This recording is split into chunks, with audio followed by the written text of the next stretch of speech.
Someone unloaded a clip of Biden being utterly ignored by kids at a photo op. Evidently, the kids are afraid of being sniffed unbidden, so they decided to go un-Biden.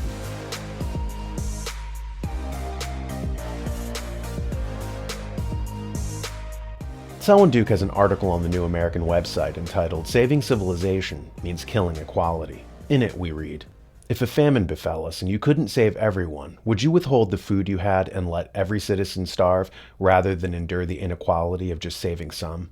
If recent history is any guide, certain leftists just might say yes.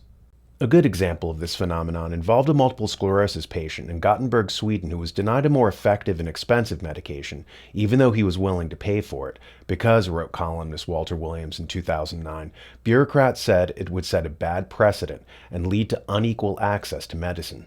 No wonder Winston Churchill said that socialism's inherent virtue is the equal sharing of misery.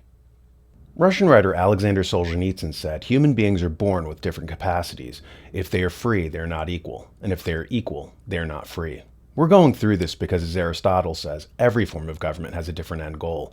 The end goal of an oligarchy is the transfer of the wealth from the many to the few. The end goal of a republic is the promotion of virtue among the people. And the end goal of a democracy, he says, is equality. As America decayed from a republic to a democracy, the machinery of government shifted to alter its purpose. It's like if your refrigerator suddenly decided that its end goal was no longer to keep your food cold, but instead to warm it up.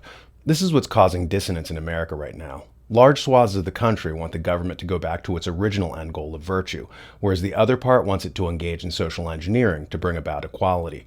At first they make it seductive, like Quakers, who said that they would educate ex-slaves to bring them up to par with the rest of the population. Equality would be used to raise people up.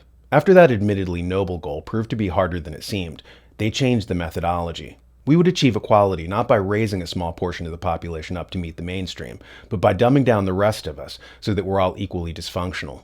For instance, sociology professor Jesse Daniels thought that the best way to combat rampant African American illegitimacy rates was to encourage high illegitimacy rates among European Americans, to make them equal.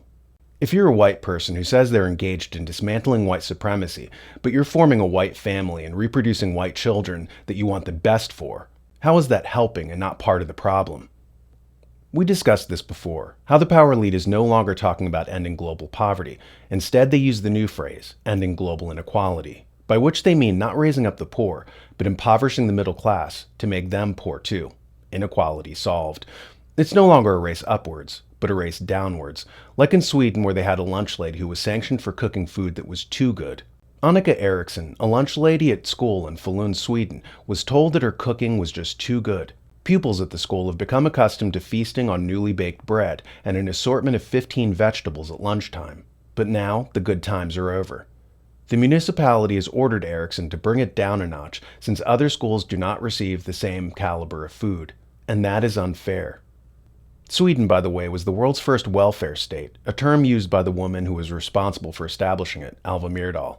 If you read her books, and I have, you'll see her say why Sweden could afford to be the world's first welfare state.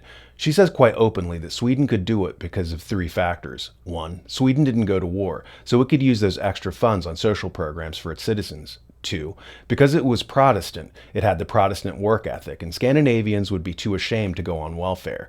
And 3, Sweden has a homogeneous population. Are these factors still in play? Have the variables on the ground changed? If so, then why has the system not changed to reflect this?